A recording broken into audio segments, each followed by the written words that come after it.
अस्सलाम वालेकुम जी, मैं हूं महावा शहजाज। आप मुझे देख रहे हैं मेरे YouTube चैनल के ऊपर। और आज मैं बात करना चाह रही हूँ कुछ चीज़ों के बारे में जो मुझे बहुत फ्रस्ट्रेट करती हैं। इसके ऊपर मैं अपने ट्विटर और फेसबुक वगैरह पे बात कर चुकी हूँ, लेकिन मैं चाहती हूँ कि ज़रा इसके ऊपर थोड़ी सी डिटेल में बात हो।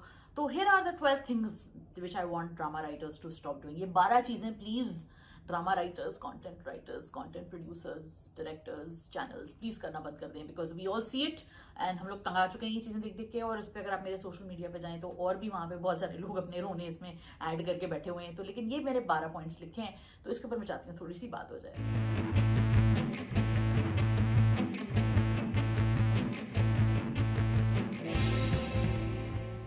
नंबर 1, ये डायलॉग यूज करना बंद कर दें। आप फ्रेश हो जाएं, मैं चाय बना के लाती हूँ।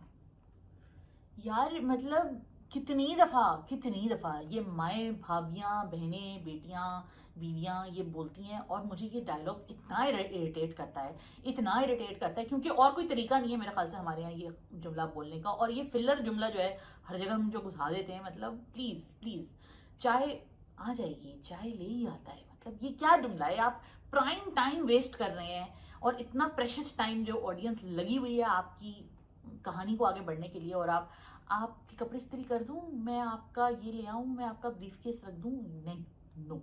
दूसरा डायलॉग, देखो दरवाजे पे कौन आया है। अरे भाई दरवाजा बज रहा है, कोई ना कोई तो आएगा ही उसको देखने के लिए, और जाहिर है दरवाजे पे कोई होगा। ये ऑब्वियस बातें क्या हैं ड्रामा फिल्म के अंदर। मुझे लगता है कि आप बहुत स्पार्सली यूज करना चाहिए। डायलॉग बड़ी कीमती चीज होती है। तो पुराने ड्रामे इसलिए इतने अमेजिंग होते थे कि हर जुमले में कोई मजेदार बात या तो आप करें, या हर जुमले में कोई वजन होना चाहिए। अब ये नहीं कि हर जुमले में ही जुगत पड़ रही है, लेकिन भाई मतलब इन जुमलों का जरूरी नहीं होता होना आपकी स्क्रिप्ट के अंदर। मैं चाय बना दूं, दरवाजा खोल दूं, मैं खाना उठा लूं, खाना लगाऊं, चलो खाना खा लो, नाश्ता तो करके जाओ। These are like ridiculous, nobody needs them। फिर ये प्लॉट डिवाइस, वो वहां बातें कर रहा है और पीछे से उसने दरवाजा खोल के ना अगले बंदे ने कहानी उनकी पूरी सुन ली, सच उनको ऐसे पता चल गया। हर तीसरे ड्रामे में, बड़े बड़े ड्रामों में कहानियां ऐसे इख्तिताम पे आ रही है। मतलब यार कोई शर्म, कोई हया। मतलब ये तो इतनी स्टूपिड ट्रिक है और इतनी लेजी राइटिंग है ये, कि आपने पूरी कहानी को जोड़ना एंड में ऐसे ही था कि बस वो पिछले 18, 20, 25 हफ्तों से प्रोटैगनिस्ट को कुछ समझ में नहीं आ रही, और अचानक से उसने कॉन्वर्जेशन हेयर करी और उसको सब समझ में आ गई।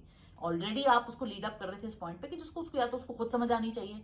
अब उसको एविडेंस इसी तरह मिलेगा और कोई तरीका नहीं है भाई। आजकल WhatsApp, email, YouTube, Twitter, Instagram, Facebook, अल्लाह जाने किन किन चीजों का जमाना है, और इतना डफर है वो बेचारा या इतनी डफर है वो बेचारी कि उसको बस जब तक वो कानों से सुनाई नहीं देगी उसको नहीं समझ में आएगी, उसको यकीन नहीं आएगा।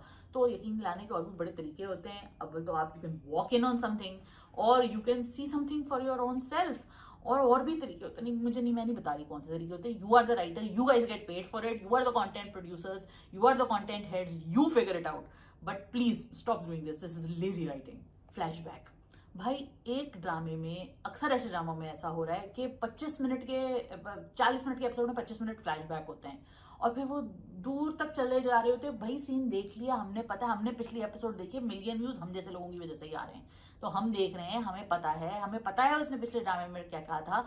आप एक जुमले से फ्लैशबैक को वाइंड अप कर सकते हैं, लेकिन बाकायदा वो 15-15 मिनट का वो पूरा फ्लैशबैक दिखाना, this is just wrong man, that's unfair. 5वां point, moony walks, moony looks. गाड़ी में बैठ के गाड़ी चला रहे हैं और सोच रहे हैं, खिड़की से बाहर देख रहे हैं, सोच रहे हैं, चम्मच चला रहे हैं, सोच रहे हैं, चाय पी रहे हैं, सोच रहे हैं, वॉक कर रहे हैं, सोच रहे हैं। नहीं, we get it. You, I think maximum 3 second मिलने चाहिए हर एक्टर को। अगर आपको उनका कोई ब्यूटी शॉट भी दिखाना है, कुछ भी करके दिखाना है, मैक्सिमम 3 सेकंड मिलने चाहिए गौर से इधर उधर देखने के। बाकी हर चीज में प्लॉट या कोई ट्विस्ट या कोई चीज आनी चाहिए। मुझे नहीं पता, इसको डालें। मतलब मैं तंग आ जाती हूँ, अक्सर मैं फॉरवर्ड करती हूँ, बीच में कभी कभी कोई इन्फॉर्मेशन मिस भी हो जाती है इस चक्कर में कि भाई वो इन्होंने एक्चुअली ये बात की थी, क्योंकि वो इतनी देर तक खलाओं में घूर रहे हैं। क्यों यार? Prime time, you know, views are being lost in people just looking moonily into the sky. Why? And point number 6, मैयतों को ग्रैंड इवेंट दिखाना बंद करते हैं। भाई मैयत हुई है, किसी की मौत हुई है, अच्छा उस मौत के ऊपर भी इतना रोना। एक ग्रेस और एक सोसाइटी के अंदर वो जो एक सिविल बिहेवियर होता है वो हमने उसको दिखाया कि जी वो तो होता ही नहीं है, हमारे यहाँ हर बंदा धाड़े मार मार के रो रहा था, which is I mean it's sad and it's the death of a loved one is a very serious issue और एक बहुत ही डिफिकल्ट पॉइंट है। लेकिन इतने सारे ड्रामों में इसको इतना एक्सप्लॉइट कर लिया गया है कि मुझे लगता है अब इस इशू की सेंसिटिविटी खत्म हो गई है और इस इशू को या मौत को मौत समझना बंद कर दिया गया है और उसको अच्छा वो चलो जी अब्बा मर गए उसके। अक्सर लोग आपको कहानी सुना रहे होते हैं ना ड्रामे की, हाँ तो पता है फिर वो ड्रामे में ना उसके अब्बा मर जाते हैं, फिर वो ये कर लेती है, उसकी जबरदस्ती शादी हो जाती है। भाई उसका बाप मर गया है तो हमने बाप के मरने का या माँ के मरने का हमने वो ग्रीफ और वो जो चीज जो है वो हमने मतलब उसको इतना लाइटली हमने चीज ले ली है कि it's not big deal at all. Number 7 point क्या है मेरे हिसाब से वो ये है कि शादी सीन्स में लड़कियों का इतना डेवलप होना, वो भी हीरोइन से ज्यादा, जो बेचारी हमारी हीरोइन एज इन शादी की जो हीरोइन है जिसकी वाकई शादी हो रही है, असल she it's about her man, but आपने उसको उससे भी ज्यादा दिखा दिया। और कौन होता है अगर कोई ऐसी असली लाइफ में मेरी शादी में ऐसी कोई लड़की आए ना जो कि मेरे ख्याल से कोई भी लड़की इसी तरह रिएक्ट करेगी जो मेरे से भी ज्यादा तैयार होगी, तो मैं उसको कहूंगी चल वापस जा और ये मेकअप धो के वापस आ, you know I mean come on यार, stop stealing the girls thunder. But anyway हमारे यहाँ ये बहुत होता है। 8 बैड एक्स्ट्राज। इतने अच्छे अच्छे एक्टर्स हैं बेचारे, छोटे छोटे आप थिएटर्स जाके देखें, छोटी छोटी फिल्में बेचारे कर रहे हैं, टिकटॉक पे इतने अच्छे एक्टर्स हैं भाई, लेकिन हमारे यहाँ ऐसे इतने बड़े बड़े ड्रामों में इतने वाहियात वाहियात कभी कभी एक्स्ट्राज होते हैं कि I am like oh my God, my years and my brain. उनको ना जुमला बोलना आता है, ना उनको बात करनी आती है, ना उनका कोई एक एक्टर वाला उनके अंदर कोई टैलेंट नजर आता है, लेकिन उनको फिर भी ये रोल्स मिल जाते हैं। तो ये सिफारिशों वाला चक्कर प्लीज बंद किया जाए। नंबर 9, अमीर लोगों को मिडिल क्लास दिखाना बंद करें। वो 1000 एकड़ के और पता नहीं कितने कनाल और गज के घर में रहती है और वो अभी भी कहती है कि मैं चाय बना के लाती हूँ। वो क्यों चाय बनाएगी? ऐसे घर में रहने वाले लोग चाय नहीं बनाते, उनके 15 नौकर होते हैं, वो 26 तरह की चाय बनाते हैं। तो उनको ये दिखाना बंद कर देंगे मिडिल क्लास या वैल्यू जो हम दिखाते हैं।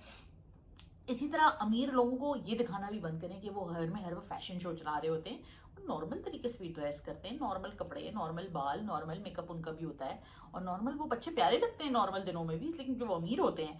लेकिन वो ऐसा हर वक्त दिखाते हैं जैसे कि बस वो बिस्तर से उठे हैं और वो तैयार हो, बिल्कुल कामरान होते हैं बिल्कुल। फिर हमने ये एक चीज नोट की है, नंबर 11 मेरा पॉइंट ये है कि गरीब लोग जो है वो अमीर लोगों की तरह जो है वो दिखते हैं। वो कभी कभी मुझे बड़ी हैरानगी होती है कि एक ऐसी लड़की होती है जिसको दिखाते हैं कि उसके पास ना रेंट के पैसे हैं, ना शादी के पैसे हैं, ना, और उनके घर इतने खूबसूरत उनके घर होते हैं, सारा पेंट उनका जबरदस्त होता है, ना कोई टूटी हुई बाल्टी होती है, ना कोई जंग लगा पाइप होता है। वो इतने खूबसूरत मैदानों और घरों में और वरांदों में वो रह रहे होते हैं और फिर कहते हैं कि वो बच्चे की फीस के पैसे नहीं है, आज मैंने सिर्फ दाल बनाई है, आज मेरे पास तो गोश्त खाने के पैसे नहीं है। और फिर अगर आप वो हीरोइन देख लें या हीरोइन की माँ भी देख लें या हीरोइन की बहनें भी देख लें, बिल्कुल टिप टॉप बाल, खूबसूरत उनकी स्किन्स होती हैं। तो मैं अंडरस्टैंड कि ये चीजें हमारी थोड़ी सैनिटाइजेशन का हिस्सा होती हैं, लेकिन मैं फिर भी कहती हूँ कि थोड़ा तो बिलीवेबल रखें इसको। And last but not the least, यही चीज मेरी जो आगे वाला ही पॉइंट है कि जो घर हम दिखाते हैं या जब उनकी लाइफस्टाइल्स दिखाते हैं तो उनको प्लीज ऐसा ना दिखाएं कि वो ऐसे लोग हम दिखा रहे हैं कि जी वो इतने गरीब हैं, उनके पास ना खाने को है ना पीने को है, लेकिन उनके इतने बड़े बड़े घर हैं अंदर से, वो ऐसा लगता ही नहीं है कि वो छोटे से कॉटेजेस में रह रहे हैं। तो ये चीजें जो है ये हमें नजर आती हैं, हम देख सकते हैं, हम इनको समझ सकते हैं, हमें समझ आ रहा है कि it does not make any sense. Sanitise करने के लिए कुछ हद तक ठीक है, लेकिन अगर आपको गरीब लोगों की कहानियां दिखानी है तो ये आप क्या ये कहानी सेल कर रहे हैं कि जो गरीब है एक्चुअली वो इतने गरीब नहीं होते, वो बहुत अच्छे होते हैं, लाइफ उनकी बहुत अच्छी होती है। लेकिन फिर गरीब भी टीवी देखता होगा और फिर इधर उधर देखता होगा, कहते यार मेरे भी यही मसले हैं लेकिन मेरा घर ऐसा नहीं है, तो हो क्या रहा है यहाँ पे बॉस।